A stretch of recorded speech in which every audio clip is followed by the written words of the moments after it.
Chapter 29. The Blitz. Allie paced back and forth across the living room, fretting the possibility of Sim's unlikely return. Dublin stayed at her side with each repeated lap, waiting eagerly for her to stop and play with him. She fiddled with her special chain-link bracelet, fighting to calm her nerves, waiting with eager anticipation for the sound of Sim's return from downstairs. The thought of sitting down and trying to relax was unbearable. Dublin wandered away into the dining room and picked up his blue ball to place at Allie's feet. Allie accidentally kicked the ball into the leg of the couch, drawing her attention away from her pacing. She leaned down to pick it up, thinking perhaps a fun game of fetch would help calm her nerves. Allie threw the ball into the entryway. The ball stopped in mid-air above the front door, suspended in space by the ever-broken world around her. She groaned, feeling like even the world of Asphodel was now conspiring against her, adding to her stress. She continued pacing. "Knock, knock!" said Leo as he opened the front door. Hurrying to catch up with the lost time, the ball whizzed through the doorway, narrowly missing Leo's head. Leo jumped back in surprise. He turned the corner to see Allie pacing on the living room floor. Dublin hurried past him to retrieve his ball from outside. "Oh, I see I'm not welcome." Allie stopped and looked toward Leo. Leo. Sorry, I didn't hear you come in. I was just playing fetch with Dublin, and the stupid ball did that thing where it stops moving after I threw it. Leo snickered. I can't say that's the first time people have tried to throw things at me. Everything okay? Yeah. Said Allie out of habit. She sighed. No, actually. Otto's gone somewhere, and Sem's out on a rescue by himself. I thought you two were working together. We are. Or were.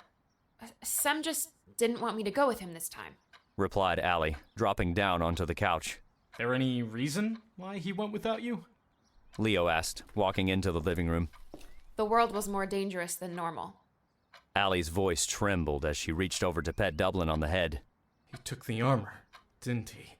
Leo's remark tugged at Allie's nerves. She stood upright and nodded. Leo let out a heavy sigh. I'm sure he'll be fine. Do you know when Otto will be back? No. Merek said he had somewhere to be, but nothing else. Huh. I can't imagine where he would go. I guess I'll go ask Viola if she knows anything. Is it something I can help you with? No, just came by to see how things are going here and offer more warnings. There might be another protest this evening, so I figured I'd better warn Otto and Sem. Replied Leo, walking over to the front door. The others think this whole thing might just run out of steam. What about you? Asked Allie, growing concerned. I'm a man of the present. I don't pretend danger doesn't exist when it's knocking on our door. I only hope I'm wrong. I'll warn Sem as soon as he gets back. Thanks. And I wouldn't worry about him.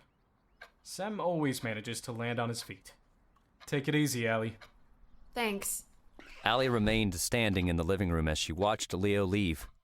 She looked back at the clock over the fireplace as it ticked away. Sem had been gone for 3 hours. Allie wished he had been back 2 hours ago. Tapping her feet on the wooden living room floor, Allie bit her bottom lip, trying not to watch the clock. She looked again. 5 seconds had passed. I can't take it anymore. Allie marched over to the basement doorway. Dublin chased after her with the ball in his mouth as she ran down the stairs. Merek continued to sit and watch the computer screen as he leaned on the desk, half asleep, with his head resting in his hands. Hearing Allie's footsteps as she rushed downstairs, he looked up at her. He said anything? Asked Allie. Nothing since the last time you came down. Whatever's happening in there must be putting off a lot of interference. I haven't been able to get him to reply since he ran a quick test of the new communication for me. I'm going in after him. Allie replied, walking over to Aria's locker. Allie reached up and pulled Aria's dark red helmet off the top. She dusted it off with her sleeve, seeing the usual black name tag on the back of the helmet with Aria's name written on it. Knowing that Aria had grown up in an orphanage, Allie suddenly realized why she had tagged all of her belongings. She only hoped she would forgive her for what she was about to do. Sem said to stay here. Merek stood up from the computer and watched her. I know what he said. Allie said, rubbing the dust off. If I let you leave, Sem and Otto will probably both hang me. Said Merek with a concerned tone of voice. I heard what he said, Merek.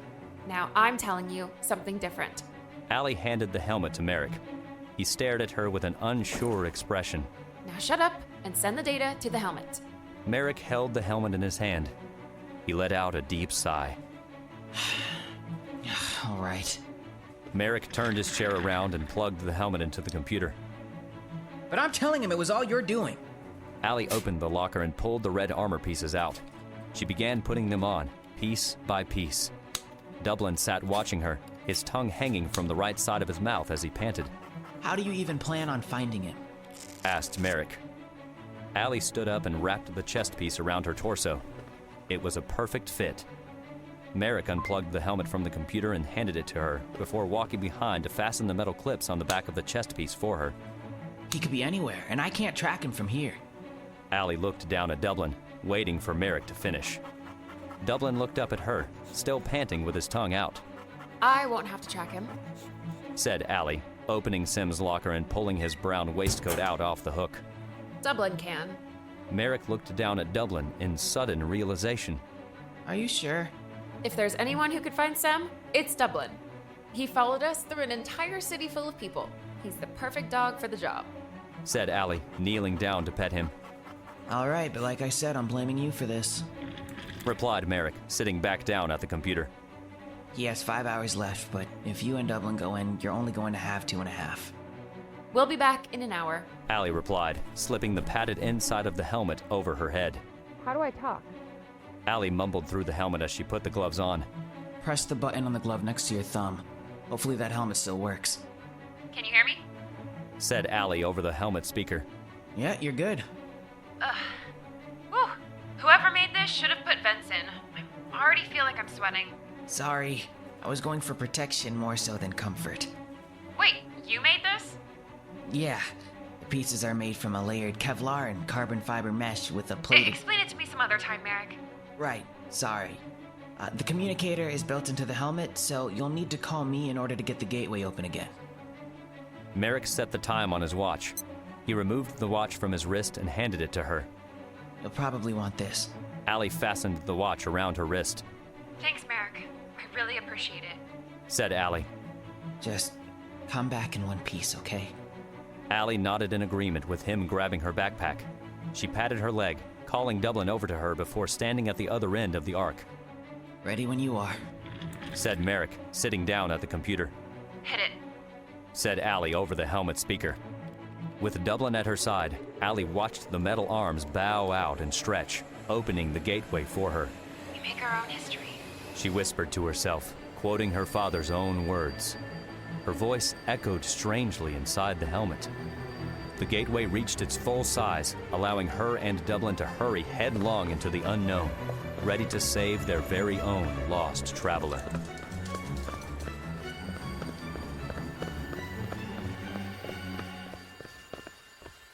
The hard concrete floor of the basement transitioned into a rough layer of cobblestone beneath Allie's feet.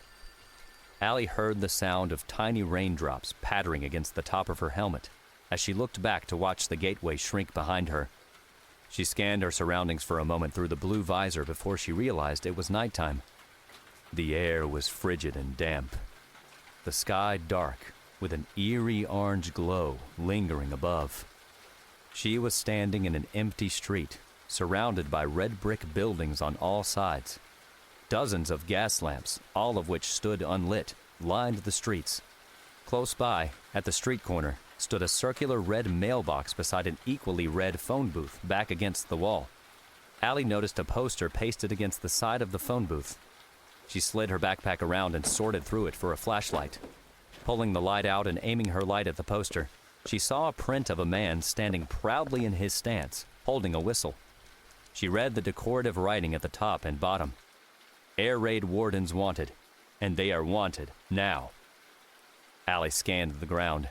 She saw an abandoned newspaper stand at the other side of the street. A single news page was crumpled up at the base, wet and trampled on. She hurried over and picked it up off the ground. She unfolded it to read the smudged, inked page. The date at the top had been washed away, but she could make out the headline. London Evening Standard. 16 planes downed. Nazis won't have any left at this rate.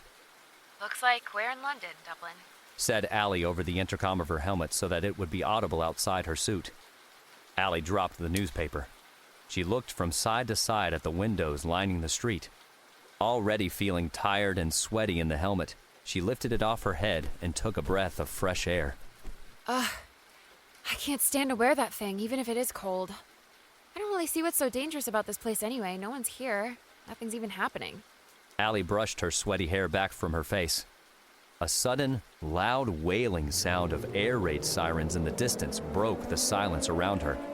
She listened to the sound blare through the street, unable to believe what she was hearing. Looking up at the sky, she could see the blinking of searchlights turning on to scan the rainy skies above. Okay, except maybe that. Dublin whined and fidgeted at her feet, spooked and startled by the sound. She knelt down and held him tightly with her right arm, afraid he would run off. Allie scanned around her, feeling the panic settling in, uncertain of what to do or where to go. Oi, you! Shouted an older male voice from the street ahead of her. Allie looked over to see an elderly man in a white-collared shirt with white hair waving her over to him. She looked at him for a moment confused, wondering if he was talking to her. Yeah, you with the dog. Get in here before you get yourself killed. He shouted at her. Allie picked Dublin up with both her arms, holding the helmet and waistcoat between her fingers. She scrambled toward the man who stood in the doorway, scratching his bearded chin as he watched the skies. The low hum of plane engines rumbled in the distance. The old man held the door open as Allie hurried in and set Dublin down on the floor. Allie turned back to watch the elderly man close the wooden door behind her before sliding the bench next to him, back in front of it. Have a death wish, do ya? What in the bloody hell do you think you're doing standing in the middle of the street during a raid? Sorry, I was just looking for someone. Well, you sure as hell aren't going to find them with Jerry trying to blow us all to kingdom come. And what in God's name are you wearing? Just something to help protect me from the bombs. The old man laughed at her. Protect you from the bombs? That's a laugh. Jerry starts smashing the city to bits and soon everyone's lost the plot. You look ridiculous, I'd say. Allie looked down at the armor and shrugged. The rhythmic bang of artillery cannons being fired outside shook the house. With each boom, Allie was startled by the sound. The man shook his head. Come on, get downstairs before we both end up buried in a heap. I may be old, but I'm still too damn stubborn to die.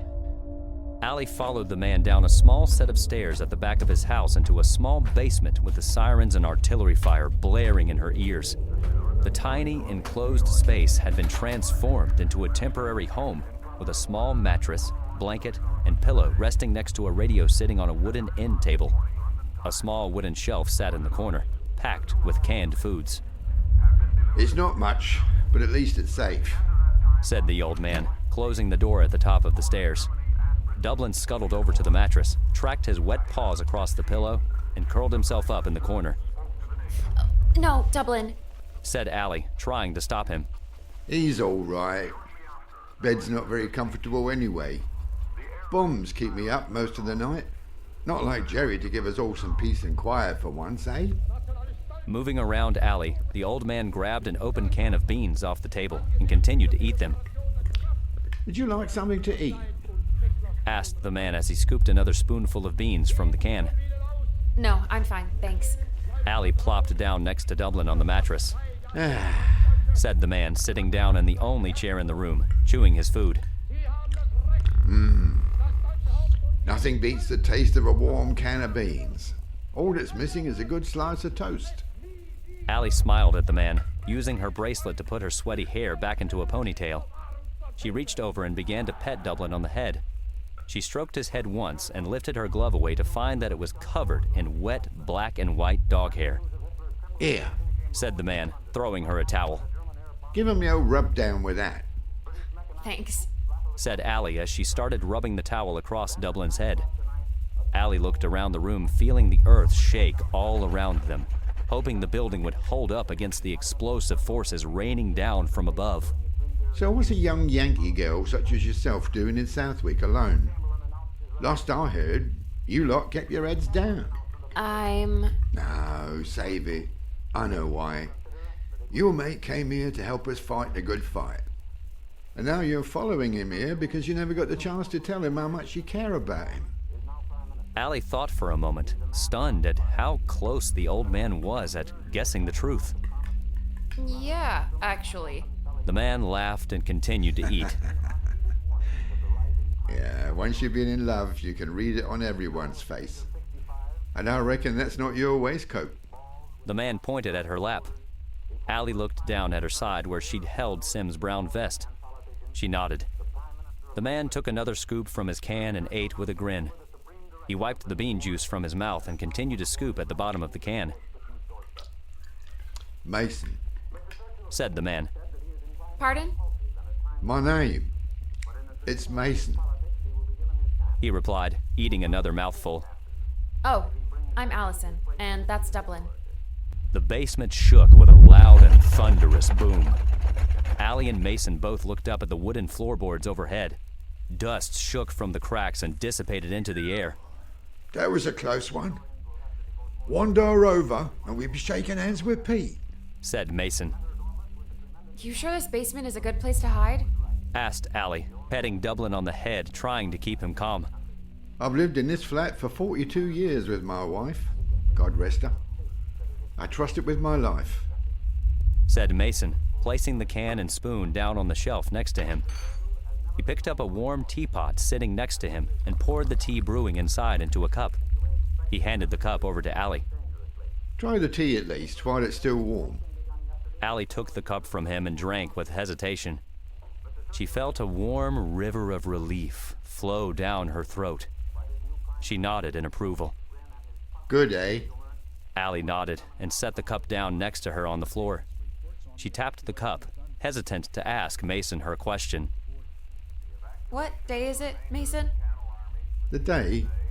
It's Sunday, the 29th, if my memory serves me right. What month? Asked Allie, hanging the wet towel covered in dog hair on the end table to dry. What month? Why, December, of course.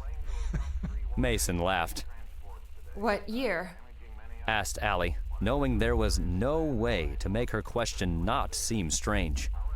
Mason laughed harmoniously to himself. It's 1940. Bloody hell, the crossing really take you that long? Must have cabin fever to be asking a question like that. Though I can imagine Jerry's still pounding the Atlantic pretty hard as well. Yeah. The journey took longer than I expected. Glad you made it safely in that case. Not facing our enemies, living in fear, it's a sure way to lose hope. You hear that, Hitler?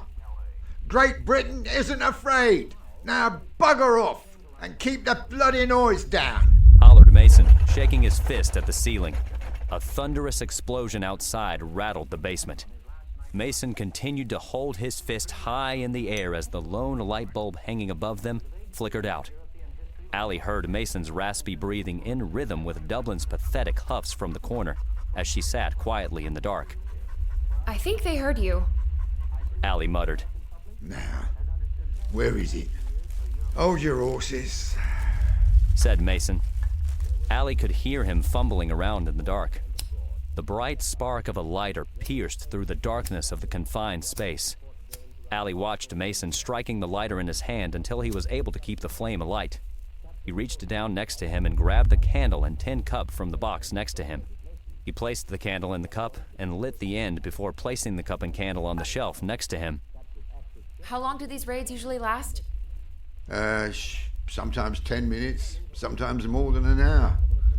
Depends on Jerry's mood for the day. Mason presumably listened to the bombs hammer the buildings outside with closed eyes as he rested back in his chair.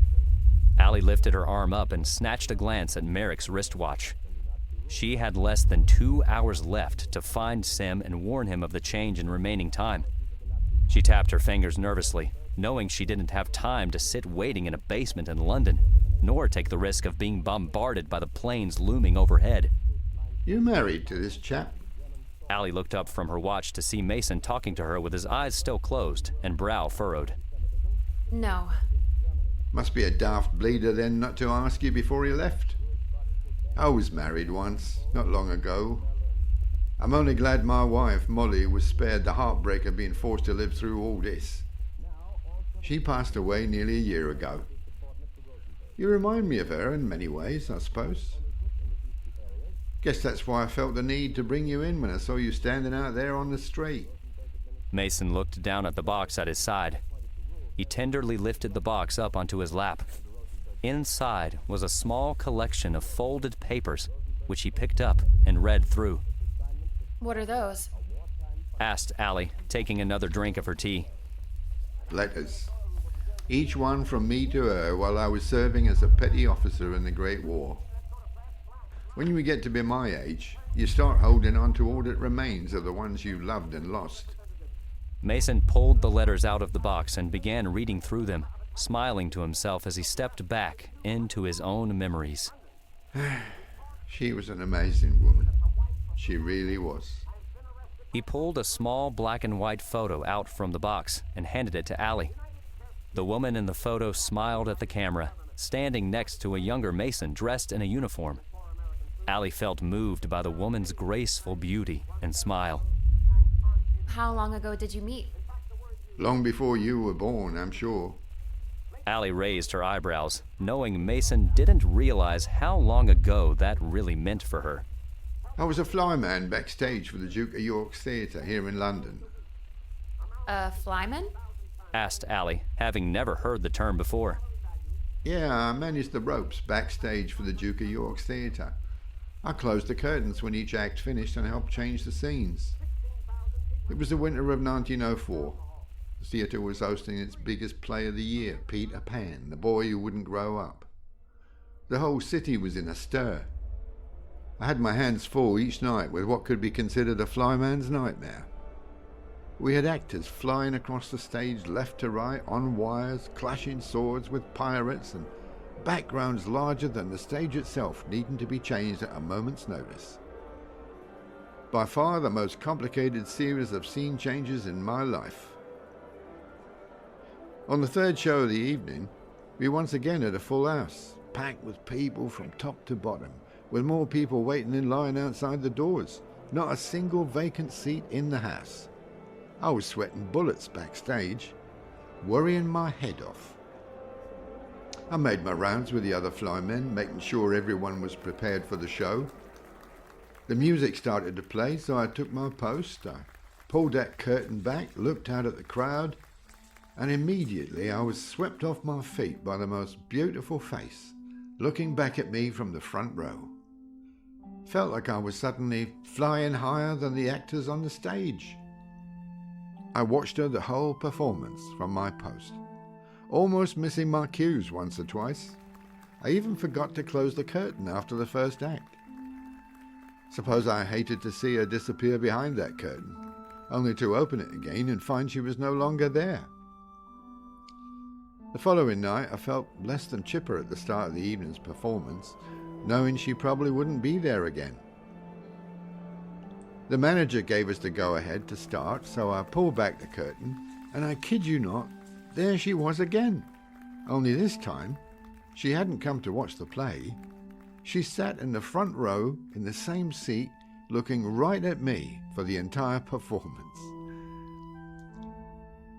I found her in the lobby after the show, and we never parted ways since. Allie rested her head back against the wall. She smiled at Mason, feeling light on her feet. That's probably the sweetest story I've ever heard. Nah, it was ages ago. She may be gone now, but I can tell she's still here. Said Mason, pointing to his chest. Even in death, I know she wouldn't ever leave my side. Watching Mason in the candlelight, Allie could feel her own eyes beginning to glow. She could only think of Sim, sharing the same passion and heartache as the man sitting ahead of her. So, this chap must mean a lot to you if you're willing to chase so far for him. Allie looked down at Sim's waistcoat, holding it close to her chest. Yeah. He does. Leaning down, she wiped her eyes with the vest.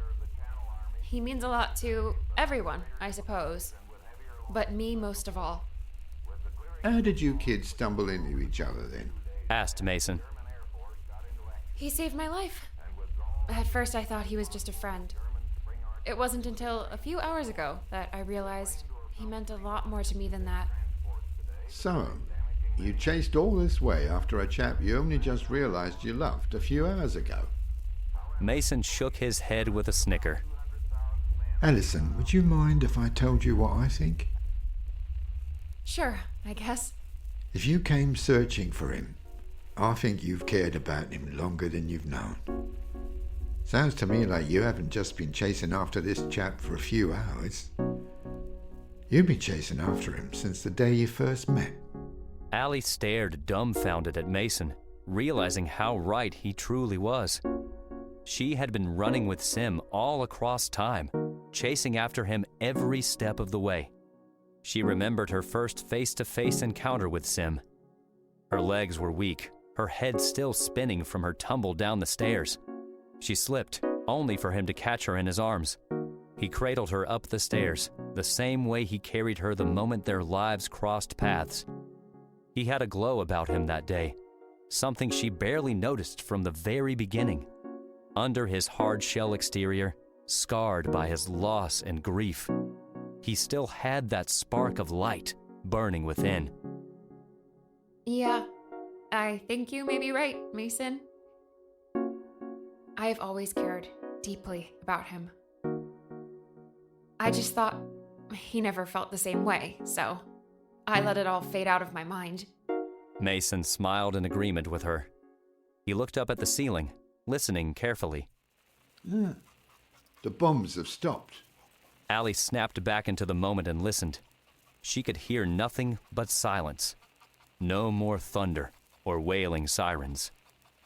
Time to go find him, I reckon, said Mason, standing up from his chair and grabbing the tin cup with the candle.